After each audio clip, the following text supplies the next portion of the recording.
Saya senang sekali bisa berjumpa dengan Bapak Ibu pada pagi hari ini. First time buat saya bisa ada di GBI Fund dan saya bersyukur untuk hari ini. Saya Novida Lasa, saya mengajar di STT Amadeus. Saya sudah kenal baik dengan Pak Gayus ya, dengan beberapa teman-teman yang melayani di sini saya sudah sering ya berjumpa dan bahkan bisa dikatakan dekat ya dengan beberapa orang yang sering kali melayani di sini. Saya bersyukur hari ini bisa mengunjungi Bapak Ibu di momen Natal ya. Ini masih momen Natal. Saya ucapkan selamat Natal bagi Bapak Ibu semua. Kiranya damai Natal sungguh-sungguh boleh tinggal diam di dalam hati kita ya, memampukan kita untuk membagikan damai itu bagi orang lain. Hari ini saya diberi tema nyanyian Simeon sebenarnya ya, di dalam Lukas pasal 2 ayat 25 sampai 35, dan saya memberikan tema The Light for Everyone ya, The Light for Everyone. Bapak Ibu, kita semua punya impian dalam hidup ya. Impian kita apa dalam hidup ini? Dengan kata lain begini, saya gak apa-apa saya kalau sudah dapat ini, gak apa-apa kalau saya meninggal gitu ya. Kalau saya meninggal yang penting saya udah dapat ini, meninggal gak apa-apa deh. Nah itu berarti impian. Ya makasih, maaf. Ya itu namanya impian. Bapak Ibu punya impian apa? Kita kadang-kadang mikir gini, sebelum saya Tuhan panggil, apa yang buat saya tuh mau dengan damai pergi meninggalkan dunia ini. Ada orang tertentu berkata begini, saya kepengen lihat cucu. Baru Tuhan panggil saya, rasanya damai deh, gak apa-apa. Tapi betulkah? Setelah ada cucu kemudian damai itu ada? Ternyata tidak ya. Ternyata punya cucu, masalah tambah banyak, damai gak datang-datang. Damai gak datang-datang. Ada yang bilang, aduh saya kalau lihat anak saya sukses. Kalau anak saya udah punya uang banyak, udah deh gak apa-apa. Saya pergi dengan damai. Pertanyaannya setelah anak sukses, punya karir, punya gaji lumayan atau penghasilan lumayan, damai itu ada enggak? Kadang-kadang enggak juga. Karena begitu dia punya uang, dia punya karir, waktu dia untuk papa mama udah kurang. Jadi yang kita berharap kita bisa dapat damai, ternyata damai itu enggak ada. Damai itu enggak ada. Nah hari ini kita belajar dari seorang yang bernama Simeon gitu ya. Mari bersama-sama kita mau baca dan kita bisa menemukan sebenarnya apa sumber damai itu sebenarnya. Supaya kita enggak salah mengejar itu saudara. Ya mari bersama-sama kita baca di dalam Lukas pasal 2 ayat 25 sampai 35.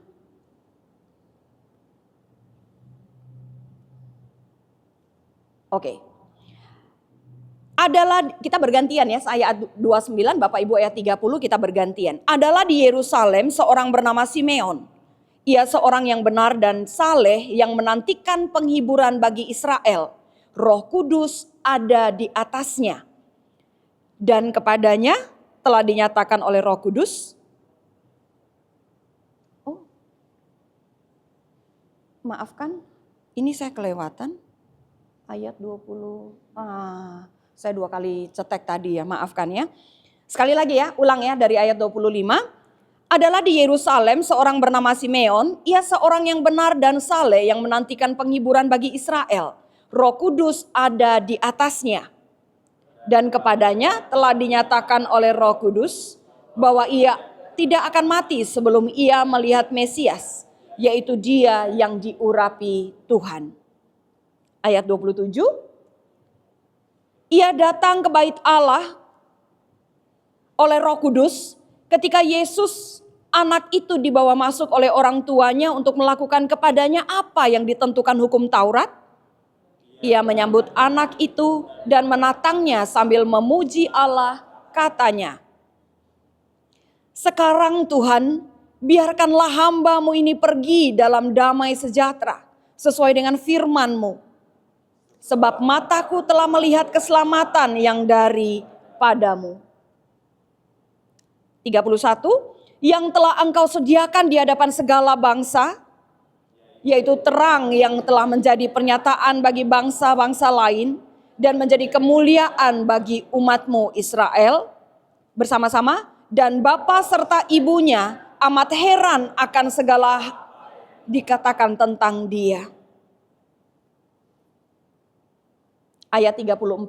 Lalu Simeon memberkati mereka dan berkata kepada Maria, ibu anak itu, sesungguhnya anak ini ditentukan untuk menjatuhkan atau membangkitkan banyak orang Israel dan untuk menjadi suatu tanda yang menimbulkan perbantahan. Dan suatu pedang akan menembus jiwamu sendiri supaya menjadi nyata pikiran hati banyak orang. Saudara, di dalam teks ini ada 3 hal yang bisa kita pelajari. Yang pertama adalah Yesus itu sumber penghiburan ilahi. Saudara perhatikan bahwa ada satu tokoh yang menjadi topik pembicaraan, yaitu adalah Simeon. Simeon ini orang yang sudah tua, Alkitab nggak ngomong gitu ya, tetapi ada penafsiran yang mengatakan dengan alasan-alasannya mereka, mengatakan bahwa Simeon ini kemungkinan usianya udah 115 tahun pada waktu itu. Dan selama 115 tahun itu tua banget ya, tua banget. Dan selama itu dia itu menanti-nantikan sesuatu, impiannya belum dapat. Impiannya tuh yang dia harap-harap itu dia belum bisa ketemu. Siapa itu? Dia menantikan Mesias. Dia menantikan Mesias. Nah, Simeon ini siapa? Mungkin dia adalah seorang imam. Kenapa? Karena dia ada di bait Allah. Jadi kemungkinan besar dia adalah seorang imam. Dan saudara, Simeon ini adalah orang yang sangat baik. Dia punya kerohanian yang sangat bagus. Saudara, nanti kalau saudara baca di dalam ayat di dalam bahasa Indonesia dikatakan benar dan taat. Dia tuh orang yang benar dan taat. Umur 115 tahun dan sampai tua dia benar di hadapan Tuhan. Dia taat di hadapan Tuhan. Saudara, di situ dipakai 2 kata ya saudara. Dikaios dan eulabes. Itu bicara tentang dia dengan Tuhan. Dia tuh sungguh-sungguh menaati Tuhan. Tapi gak hanya itu. Dia punya 2 sisi. Dia vertikalnya oke, horizontalnya juga oke. Kenapa? Karena ngomong dia baik dengan orang lain. Saudara, orang Kristen tuh harusnya begitu. Kita percuma kalau sering ke gereja, kita percuma kalau sering ibadah, sering persekutuan. Tapi relasi kita dengan manusia itu buruk. Gak ada orang yang relasi vertikal dengan Tuhan baik tapi dengan manusia buruk. Itu koreksi bagi kita. Saya tahu ada banyak anak-anak muda yang betul-betul kepahitan dengan orang tua. Orang tua mereka bukan orang tua yang tidak rohani, mereka orang yang rohani. Mereka rajin beribadah, rajin kemana gitu ya. Kemanusiaan, acara-acara, waduh. Pokoknya kalau dilihat dari semua yang dilakukan itu kelihatannya ini orang rohani banget. Tapi relasi dengan suami buruk, dengan anak buruk, dengan mertua buruk, dengan orang lain buruk. Tapi dengan Tuhan baik. Kelihatannya. Adakah manusia yang model begitu? Enggak. Kalau kita punya relasi dengan Tuhan baik, harusnya relasi kita dengan orang lain itu juga mengimbangi. Gitu ya. Nah, Simeon ini orang yang baik dan taat. Indikasinya dia dengan Tuhan dekat, dia dengan Tuhan taat, tapi dia dengan orang lain itu punya hubungan yang manis, yang baik. Dan dikatakan dia itu juga prosdekomenos, itu dia menantikan kelepasan Israel. Dia berharap Israel dipulihkan. Dan itu siapa yang bisa memulihkan? Mesias yang bisa memulihkan. Saudara, spiritualitas dari Simeon itu juga terlihat gitu ya. Dari mana? Dikatakan bahwa Roh Kudus itu ada di dalam dirinya. Kalau saudara baca teks yang tadi kita baca itu kan gak terlalu panjang sebenarnya. Tetapi kata Roh Kudus itu muncul berkali-kali saudara. Di situ 3 kali dikatakan Roh Kudus itu ada dengan Simeon.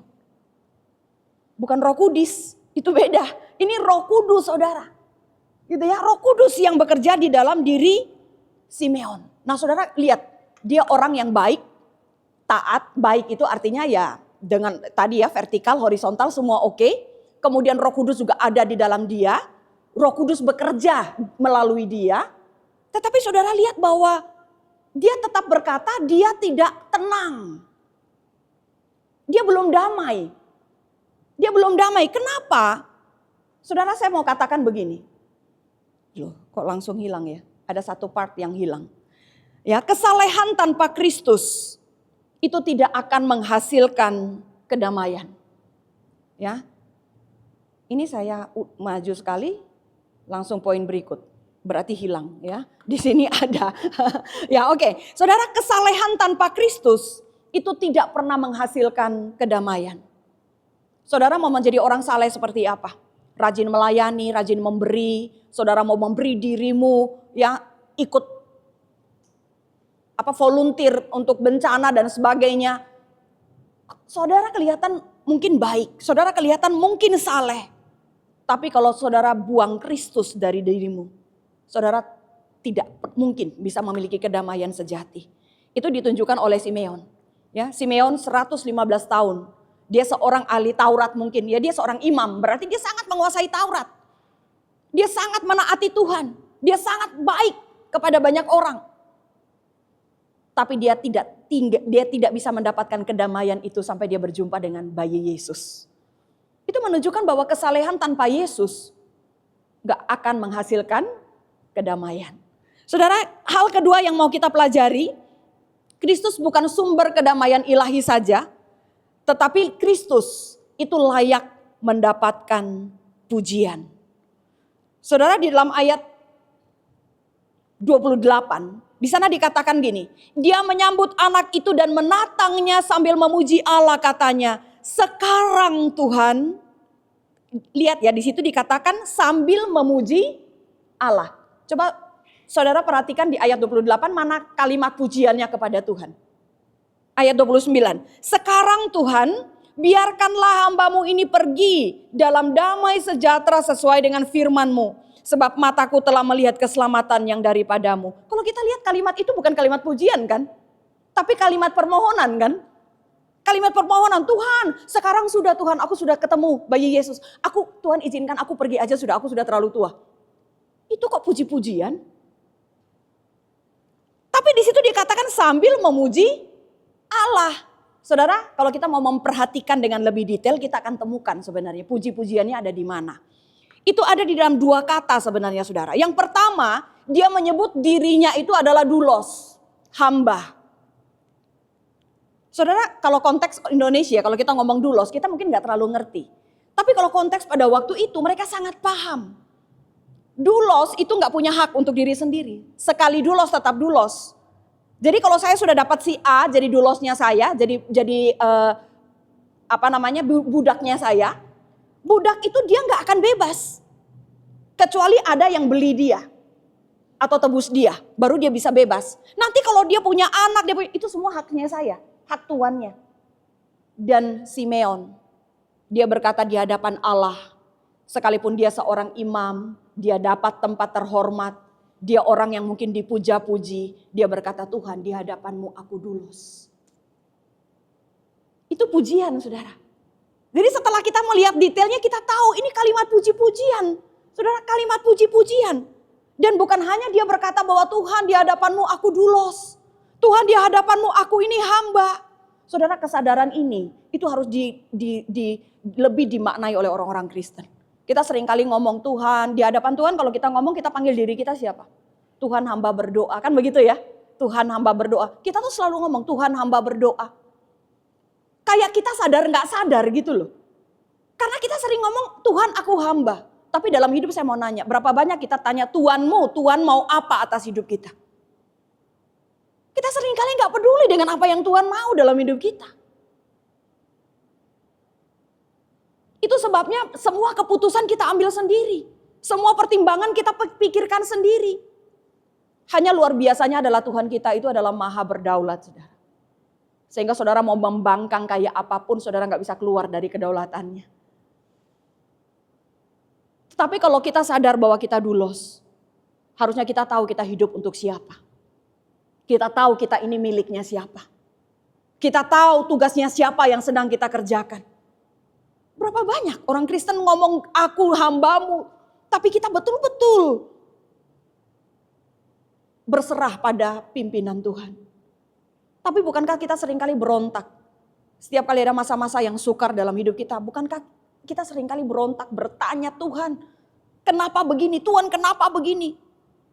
Padahal kenapa kita bisa bertanya sambil menangis, Tuhan kenapa hidupku begini, Tuhan kenapa gak enak, Tuhan kenapa izinkan ini, kenapa harus saya.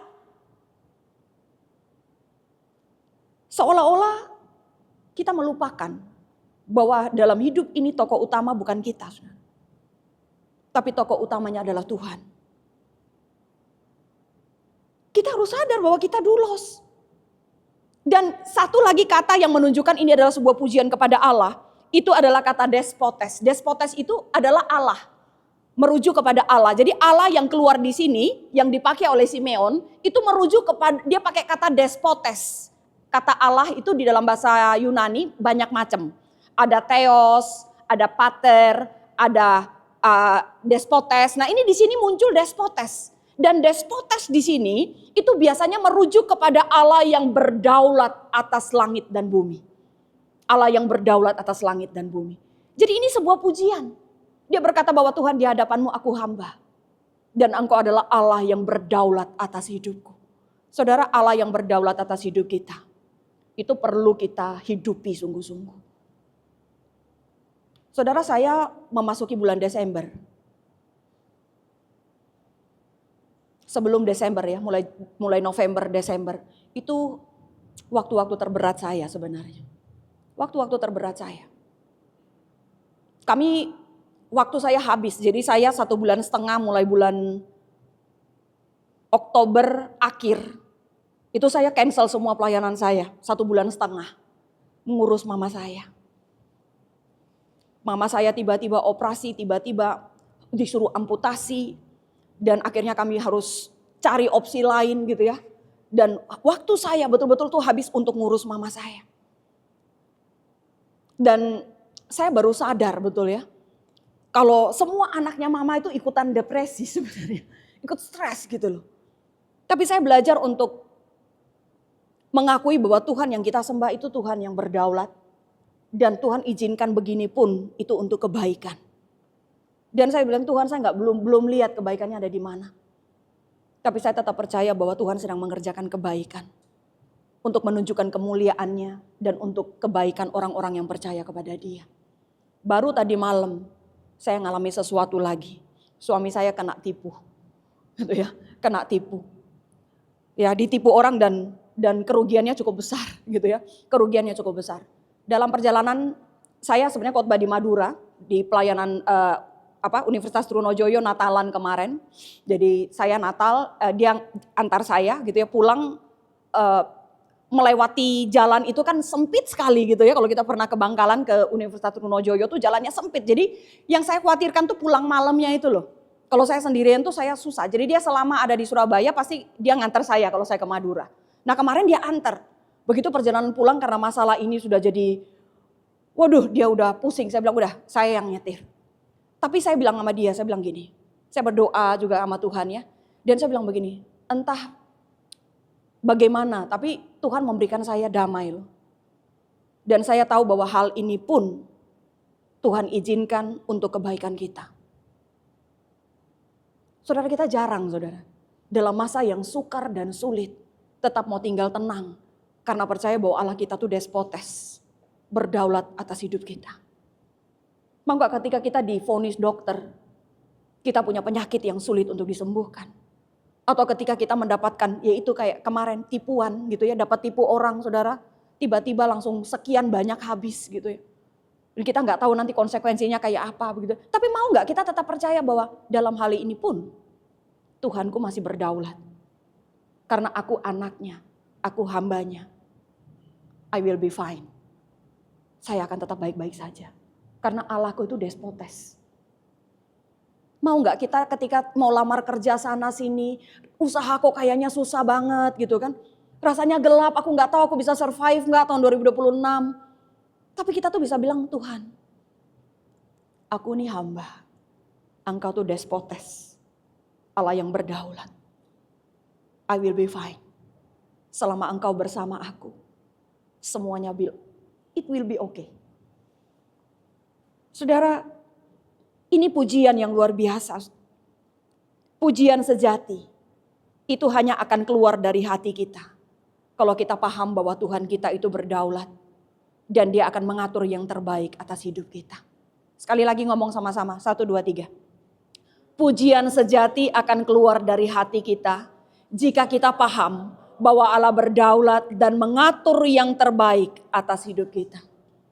Hidup kita gak sempurna, yes. Hidup kita banyak kelemahan, yes. Semua itu gak menyenangkan kita, yes.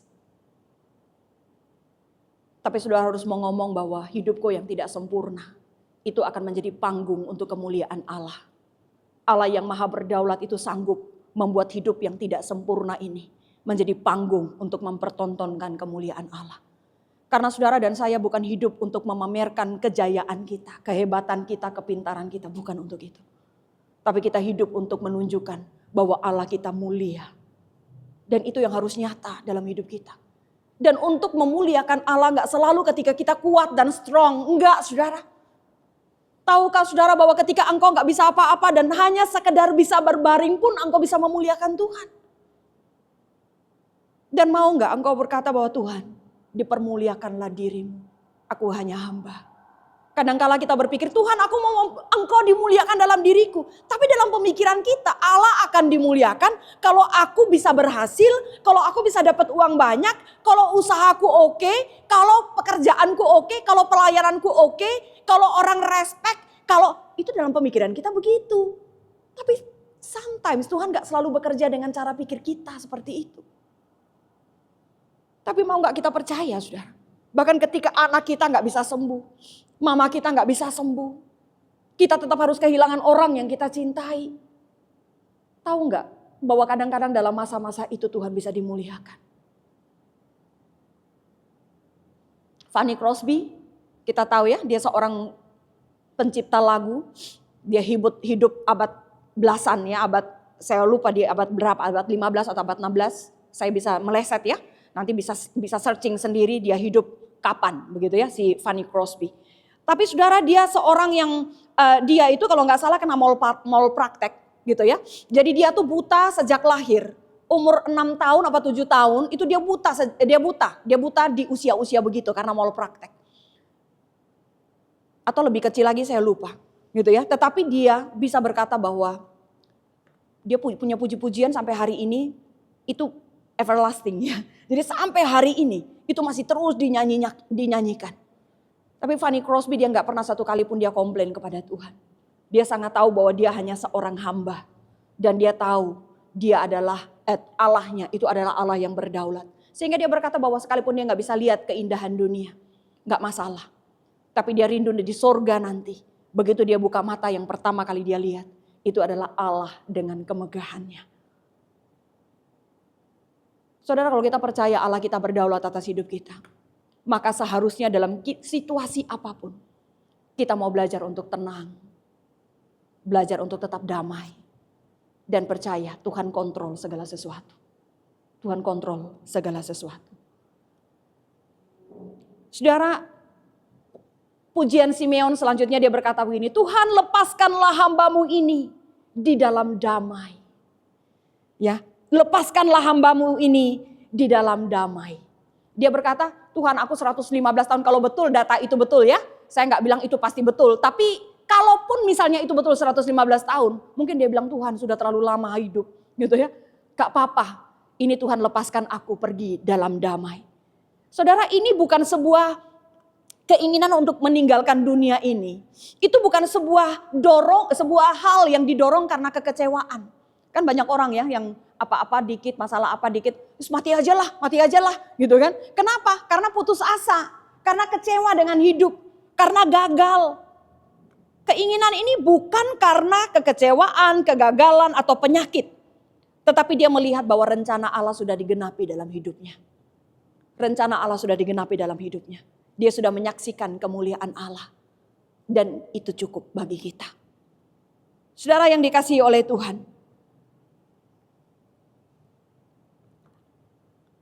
Dia berkata bahwa sebab mataku telah melihat keselamatan daripadamu. Ya sebab mataku telah melihat. Loh kok bisa tiba-tiba di sini? Oh rasanya mungkin ini ada edit ya, ada revisi-revisi terus tiba-tiba terpotong ya. Terpotong dan dia agak kacau. Oke. Ya, jadi di situ dikatakan sebab mataku telah melihat keselamatan daripadamu, perjumpaan dengan Tuhan. Keselamatan yang dia terima. Bagi dia itu adalah hal yang cukup bagi dia. Itu mengerjakan damai yang dia butuhkan. Dan dia boleh pergi dalam damai. Saudara, kalau hari ini saudara masih mendengarkan Injil yang disampaikan. Injil yang benar yang disampaikan. Itu adalah anugerah bagi kita. Ya, anugerah bagi kita. Itu harta yang terbaik loh saudara. Itu harta yang terbesar. Itu harta yang terbesar bagi kita. Itu hadiah yang terbesar. The best, the greatest gift. Gitu ya. Pemberian yang paling besar dalam hidup kita. Kenapa? Kalau saudara perhatikan di dalam situ, itu dikatakan terang ilahi. Gitu ya, terang yang ilahi. Semua bangsa berada dalam kegelapan dan Yesus datang memberikan sinar. Gitu ya, Yesus datang memberikan sinar. Inilah yang membuat Simeon merasa damai. Ya, merasa damai sejahtera di dalam hidupnya. Dan dia siap untuk meninggalkan dunia ini. Saudara, ini poin penting bagi kita. Ini poin penting bagi kita. Apa yang menjadi pemberian terbesar yang kita selama ini terima. Coba ingat-ingat, kita pernah dapat hadiah apa sih yang paling berkesan? Mungkin kita ngomong, oh iya waktu itu undian aku dapat motor. Saya mau nanya, dampaknya berapa banyak? Motor itu bertahan berapa lama? Ya paling kalau di eman-eman ya paling 10 tahun, 12 tahun udah error-error begitu kan. Efeknya cuma segitu loh. Apa pemberian terbaik? Kita kadang-kadang berpikir bahwa pemberian terbaik bagi kita itu adalah A, B, C, D yang bisa hilang dalam hidup kita. Tapi tahukah kita bahwa pemberian terbaik itu harusnya yang tidak pernah bisa hilang. Dan itu yang Simeon temukan. Yang gak bisa hilang. Terang keselamatan itu. Itu gak bisa hilang. Saudara-saudara dan saya tuh orang kaya loh. Tapi kekayaan kita tuh abadi. Kekayaan kita tuh gak bisa dihitung. Jadi kita tuh gak bisa ngomong. Tapi saudara punya harta yang abadi. Saudara punya harta yang abadi. Coba belajar untuk bersyukur untuk harta abadi yang saudara pegang. Jadi orang Kristen jangan sering ngeluh karena masalah dalam hidup. Kalau dihitung-hitung kita tuh lebih banyak ngeluhnya atau lebih banyak bersyukurnya. Kita tuh selalu melihat diri kita kurang. Tapi kita lupa bersyukur bahwa apa yang Tuhan beri itu begitu besar dan begitu indah. Efeknya itu loh saudara. Kekal. Mari Natal mengingatkan kita terhadap pemberian terbesar yang sudah Tuhan beri. Terang keselamatan yang Tuhan beri bagi kita. Yang terakhir saudara, yang kita bisa pelajari dari bagian ini adalah Kristus. Kristus adalah terang yang memberikan pengharapan. Saudara di dalam ayat yang sebenarnya saya mau dari ayat 30 sih. Gitu dari ayat 30 ya, dari ayat 30 di situ dikatakan begini saudara. Sebab mataku telah melihat keselamatan yang daripadamu. Baru dilanjutkan di sini. Ya, baru dilanjutkan di sini.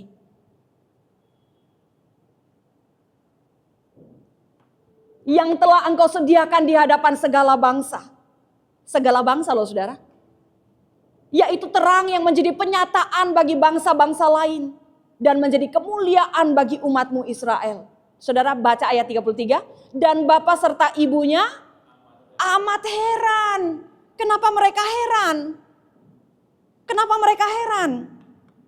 Saudara karena mereka tidak pernah duga kalau Yesus itu, dia itu penebus seluruh umat manusia. Kalau kita perhatikan nubuat Zakaria, pujian Maria, itu terfokus hanya pada Israel. Mereka berpikir ini Mesias yang nanti jadi rajanya Israel. Yang menjadi pembebasnya Israel. Kelasnya apa? Israel. Ketika dikatakan bahwa ada sebuah universalitas penebusan Yesus yang kelasnya itu adalah dunia. Mereka heran. Bis tahukah saudara bahwa ini adalah sebuah pengharapan bagi kita. Pengharapan bagi semua manusia di mana saja saudara. Bahwa Yesus datang bukan hanya untuk orang Israel. Kalau Yesus datang hanya untuk orang Israel matilah kita. Ya kan? Tapi kita bersyukur kita menjadi Israel rohani kata Paulus. Kita orang Israel. Tapi Israel secara rohani. Dan Yesus datang untuk kita. Itu memberikan pengharapan bagi kita. Memberikan pengharapan bagi kita. Saudara, dikatakan di sana bahwa kemudian Simeon memberkati mereka. Kita lihat lagi, ini unik nih berkatnya nih. Tadi kan katanya puji-pujian, tapi unik kan? Ini juga dikatakan berkati, tapi beda lagi nih. Lalu Simeon memberkati mereka dan berkata kepada Maria, ibu anak itu, sesungguhnya anak ini ditentukan untuk menjatuhkan atau membangkitkan banyak orang di Israel. Dan untuk menjadi satu tanda yang menimbulkan perbantahan. Dan suatu pedang akan menembus jiwamu sendiri. Supaya menjadi nyata pikiran hati banyak orang. Saudara, berkat macam apa kayak begini? Iya kan? Berkat itu kan diberkatilah engkau menjadi subur, engkau menjadi makmur. Itu berkat. Lah ini berkat apaan? Ini berkat apaan model begini? Kenapa di situ coba saya highlight beberapa. Keberadaan Yesus menimbulkan perbantahan. Memang betul menimbulkan perbantahan. Karena pada waktu itu semua kan orang kebanyakan Yahudi kan. Begitu berani percaya Yesus sebagai Tuhan dan Juru Selamat, itu diusir. Karena bertentangan dengan orang Yahudi. Banyak orang Yahudi gak terima. Perbantahan dalam satu keluarga. Yang satu bisa ikut Yesus, akhirnya keluarga gonjang ganjing. Kenapa? Karena ada beberapa mau ikut Yesus. Ada yang terima Yesus, ada yang tolak Yesus. Dan dikatakan Yesus juga nanti lebih taat kepada Bapaknya. Maria juga harus menyaksikan kematian putranya. Wow, saudara, inikah berkat-berkat itu? Saudara perhatikan di sini, saudara, bahwa ternyata berkat yang sejati tidak pernah meletakkan manusia sebagai pusat. Amin. Sama-sama 1, 2, 3. Berkat Allah yang sejati tidak pernah meletakkan manusia sebagai pusat. Kita berpikir bahwa berkat dari Tuhan selalu memberikan kenyamanan bagi kita. Berkat dari Tuhan selalu memberikan rasa enak bagi kita. Berkat dari Tuhan selalu membebaskan kita. Kita lupa, saudara, berkat Allah yang sejati menempatkan Allah pada tempat yang paling sentral supaya kemuliaannya jelas terlihat. Sehingga kita berani katakan, Tuhan, aku hanya hamba. Engkau despotes, dipermuliakanlah dirimu. Aku hanya hamba. Tapi Tuhan itu baik, saudara. Tuhan itu baik. Apakah Tuhan, kalau kita dengar begini kadang-kadang kita bilang, Tuhan masa Tuhan segitunya sih Tuhan? Masa selalu Tuhan yang dimuliakanlah kitanya gimana? Saudara, kalau kita belajar ya Westminster Confession, pengajaran Westminster ya, pertanyaan nomor 1 dikatakan apa tujuan hidup manusia? Dia berkata bahwa tujuan hidup manusia adalah mempermuliakan Allah dan menikmati Dia. Tuhan mau kita menikmati, Tuhan mau kita merasakan nikmat. Tapi kenikmatan yang Tuhan mau kita alami bukan kenikmatan ecek-ecek, bukan kenikmatan yang berdosa, tapi Tuhan mau kenikmatan yang muncul ketika kita mempermuliakan Tuhan. Di mana saudara mempermuliakan Tuhan, di situ saudara menemukan kenikmatan sejati. Saudara yang dikasihi oleh Tuhan, terakhir, berkat Allah yang sejati itu selalu memampukan kita untuk taat kepada kehendak Allah. Hari ini hidup kita complicated. Kita mau bilang, Tuhan, aku hanya mau taat. Aku tahu aku bukan pengontrol segala sesuatu. Tuhan yang mengontrol segala sesuatu. Aku hanya mau taat. Aku hanya mau berjalan bersama dengan Engkau. Aku tahu aku hadir untuk sebuah alasan, yaitu untuk kehendak Tuhan. Mengerjakan kehendak Tuhan yang besar. Apa kehendak-Mu, nyatakan dalamku. Aku hanya mau taat. Aku hanya mau taat. Saudara, sebelum Simeon itu belum memandang Kristus secara utuh. Karena dia hanya begitu menatang Yesus di dalam tangannya. Setelah itu dia bilang, Tuhan biarkan hamba-Mu pergi dalam damai. Dan mungkin gak lama setelah itu dia juga meninggal kan. Hari ini kita beda dengan Simeon, kita jauh lebih beruntung. Kenapa? Simeon belum melihat karya Yesus secara penuh. Sementara saya dan saudara sudah memandang karya Yesus secara penuh. Kita menikmati karya penyaliban. Kita menikmati kuasa kebangkitan. Kita menikmati apa yang Yesus lakukan secara utuh. Nah saudara, kalau Simeon yang cuma melihat sepenggal, tapi ada sukacita dalam dirinya. Pertanyaannya, kenapa kita kurang sukacita? Padahal kita sudah memandang karya Yesus itu secara utuh di dalam hidup kita. Harusnya kita jauh lebih bersukacita. Kenapa? Karena kita sudah merasakan, menikmati semuanya secara utuh. Kiranya Tuhan menolong kita. Mari kita berdiri. Kita ambil waktu sejenak di hadapan Tuhan.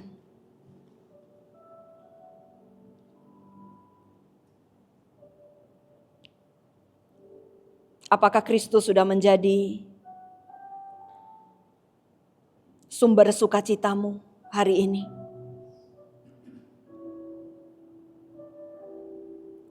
Apakah Kristus sudah menjadi tujuan hidupmu hari ini? Apakah bagaimana engkau menghidupi kehidupanmu selama ini?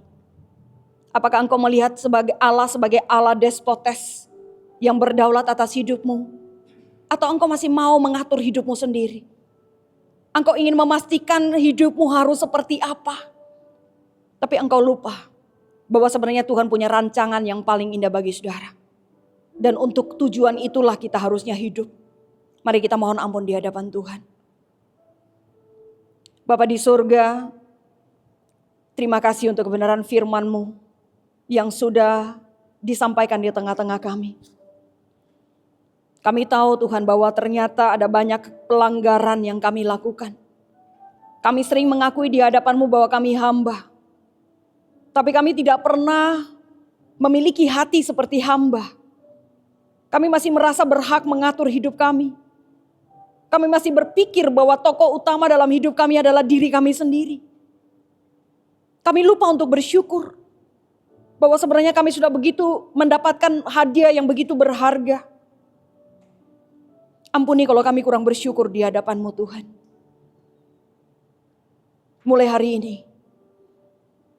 di dalam momen Natal, tolong kami supaya kami mengerti untuk apa kami hidup.